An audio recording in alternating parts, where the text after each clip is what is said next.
नमस्कार मित्रों, मैं सुरेख सिंह चौहान आप सभी का success with Mantra YouTube channel पर हार्दिक स्वागत करता हूं।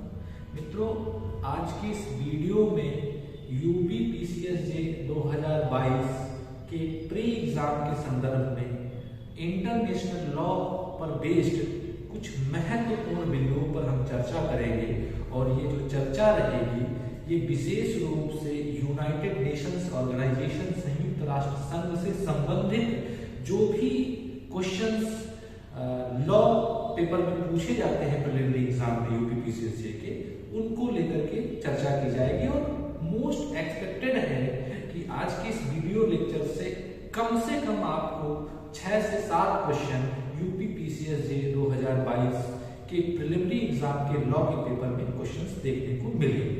तो अगर आपने ये वीडियो देख लिया तो आपके 5 से 6 क्वेश्चन सही हो जाएंगे। तो आइए प्रारंभ करते हैं।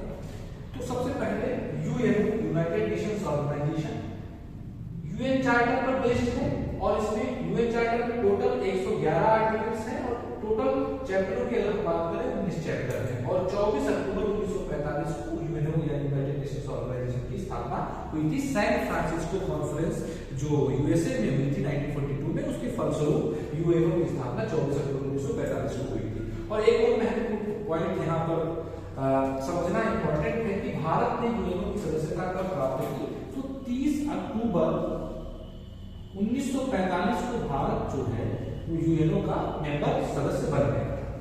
वहीं पर यूएनओ के अगर हम ऑर्गन्स की बात करें तो मेनली इसके 6 ऑर्गन्स हैं, 6 अंग हैं। और इन अंगों की जो बात की गई है वो यूएन चार्टर के आर्टिकल 7 में 6 अंगों का उल्लेख किया गया है। और चैप्टर 3 जो आर्टिकल 7 और 8 तक में विस्तृत है उसमें ऑर्गन्स की बात की गई है। तो आर्टिकल 7 जो है आर्टिकल 7 जो है वो 6 अंगों की बात करता है यूनाइटेड नेशंस की। और वो 6 में कौन कौन से होंगे? तो पहला अंग होगा जनरल असेंबली, जिसको साधारण सभा या महासभा के नाम से भी हम जानते हैं, जिसका उल्लेख जिससे संबंधित प्रावधान यूएन चार्टर के चैप्टर 4 में और आर्टिकल 9 से लेकर 22 तक में विस्तृत है। वहीं पर दूसरा जो ऑर्गन है यूनाइटेड नेशंस का वो है सिक्योरिटी काउंसिल, जिसको सुरक्षा परिषद के नाम से जानते हैं।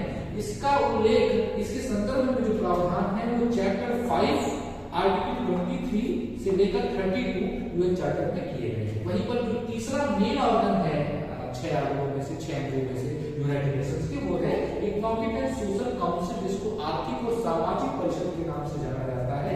इसके संदर्भ में जो प्रावधान किए गए यूएन चार्टर में, इसके अध्याय 10 में आर्टिकल 61 से लेकर 72 तक में किए गए। वहीं पर जो चौथा ऑर्गन है वो ट्रस्टीशिप काउंसिल यानी प्रन्यास परिषद है।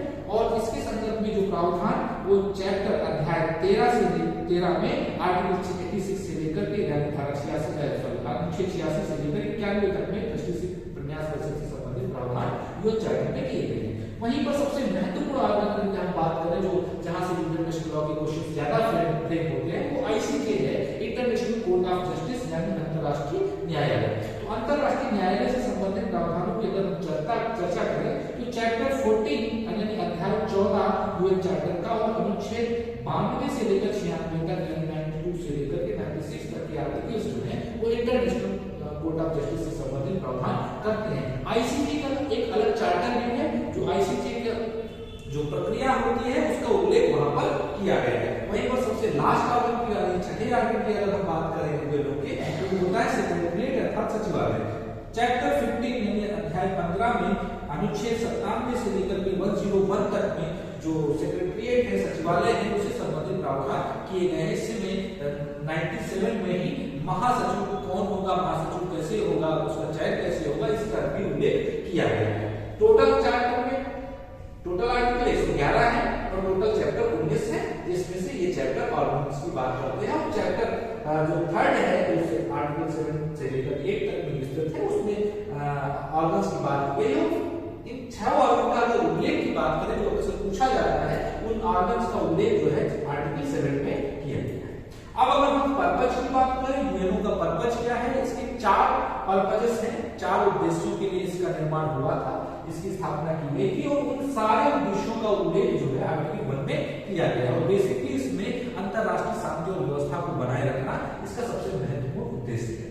इसके अगर प्रिंसिपल्स की की बात करें किन प्रिंसिपल्स पे यूएनओ काम करता है, तो इसके प्रिंसिपल्स का उल्लेख आर्टिकल 2 जो चैप्टर 1 का पार्ट है और उसमें किया गया है। टोटल 7 प्रिंसिपल्स वहां पे बताए गए हैं, जिसमें डोमेस्टिक ज्यूरिसडिक्शन यानी घरेलू क्षेत्राधिकार का जो प्रिंसिपल है, जो आर्टिकल 2 क्लॉज 7 में है, डोमेस्टिक ज्यूरिसडिक्शन यानी घरेलू क्षेत्राधिकार की जो बात करता है, वो अक्सर एग्जाम्स में पूछा जाता है। तो प्रिंसिपल और पर्पस चैप्टर 1 में आर्टिकल 1 और 2 में दिए गए हैं। वहीं पर अगर हम मेंबरशिप की बात करें, कौन कौन यूनाइटेड नेशंस के मेंबर्स हो सकते हैं, तो यूएनओ के मेंबरशिप की बात चैप्टर 2 आर्टिकल 3 से लेकर के 6 यानी धारा अनुच्छेद 3 से लेकर 6 तक में की गई है। और इसके मेंबर्स को हम बेसिकली 2 कैटेगरीज में डिवाइड कर सकते हैं। पहला ओरिजिनल मेंबर्स या फाउंडर मेंबर्स, यानी जो सैन फ्रांसिस्को जो कॉन्फ्रेंस हुई थी यूएसए में 1942 में, उस कॉन्फ्रेंस का जो पार्ट थे और जिन्होंने जब इसकी स्थापना हुई थी 24 अक्टूबर 1945 को, वो 110 देश जिन्होंने उस पर साइन किया था। इसकी बात वहां पर ओरिजिनल मेंबर्स में की गई है, यानी आर्टिकल 3 का उल्लेख किया गया। इसके अलावा यूनाइटेड नेशंस का मेंबर बनने के लिए सभी राज्यों के लिए जो शांति प्रिय राज्य हैं, जो इंटरनेशनल पीस में बिलीव करते हैं, उनके लिए आर्टिकल 4 प्रोविजन करता है कि वो लोग भी यूनाइटेड नेशंस ऑर्गेनाइजेशन के मेंबर हो सकते हैं, संयुक्त राष्ट्र संघ के मेंबर हो सकते हैं। वहीं पर अगर सिक्योरिटी काउंसिल यानी सुरक्षा परिषद, क्योंकि इसका दूसरा अंग है, सुरक्षा परिषद ने अगर किसी मेंबर के खिलाफ कोई प्रिवेंटिव एक्शन कर लिया है, कोई कार्रवाई कर दी है, तो उस जो मेंबर है उसका सस्पेंशन की जो बात है, उसका निलंबन की जो बात है, वो कहां पर की गई है, वो अनुच्छेद 5 जो है यूएन चार्टर का उसमें की गई है। वहीं पर अगर कोई देश, अगर कोई मेंबर देश जो मेंबर स्टेट है, वो यूनाइटेड नेशंस के जो प्रिंसिपल हैं, जो 7 प्रिंसिपल्स यहां बताए गए हैं आर्टिकल 2 में, उनका अगर वायलेशन करता है तो उसका निष्कासन हो जाएगा। कहां से? यूनाइटेड नेशंस की मेंबरशिप से, यानी उसकी सदस्यता समाप्त हो जाएगी। ऐसा उल्लेख आर्टिकल 6 में यानी अनुच्छेद 6 में किया गया है। अब अगर हम आईसीजे की बात करें, इंटरनेशनल कोर्ट ऑफ जस्टिस की बात करें, तो इसमें भी कुछ महत्वपूर्ण बातें हैं। पहला, इंटरनेशनल कोर्ट ऑफ जस्टिस अंतरराष्ट्रीय न्यायालय की स्थापना कब हुई? 1945 में हुई, संयुक्त राष्ट्र संघ के साथ में हुई, और इसने अपना काम जो है 1946 से करना प्रारंभ किया। वहीं पर अगर हम इसकी बात करें, इसमें टोटल 15 जजेस होते हैं, और ये 15 जजेस जो होते हैं, इनका भी टेरिटोरियल डिवाइडेशन कर दिया गया है। इसमें से 5 जजेस जो है वेस्टर्न यूरोप से होंगे, पश्चिमी यूरोपीय देशों से होंगे।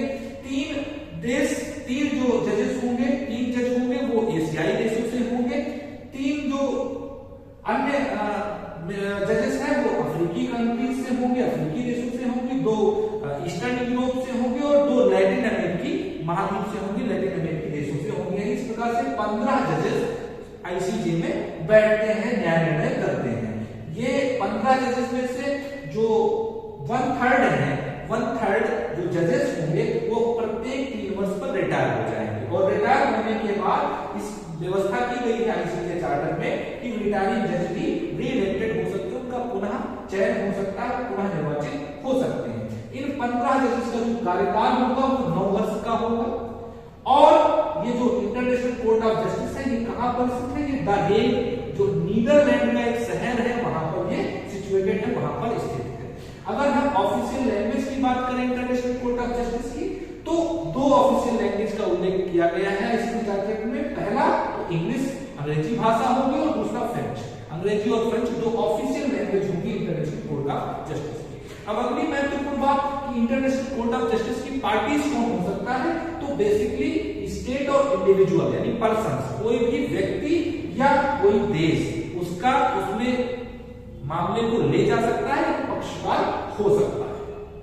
लेकिन इसी के साथ इसका जो जजमेंट आएगा इंटरनेशनल कोर्ट ऑफ जस्टिस का, वो केवल और केवल पक्षकारों पर बाध्य होता है। अक्सर ये क्वेश्चन पूछ लिया जाता है कि वो पक्षकारों पर बाध्य होता है या सारे सदस्य देशों पर बाध्यकारी होता है इसका जजमेंट जो आईसीजे का आता है। तो जनरली वो केवल और केवल पक्षकारों पर ही बाध्य, पक्षकार ही उससे इंटरनेशनल कोर्ट ऑफ जस्टिस के जजमेंट से बाध्य होते हैं।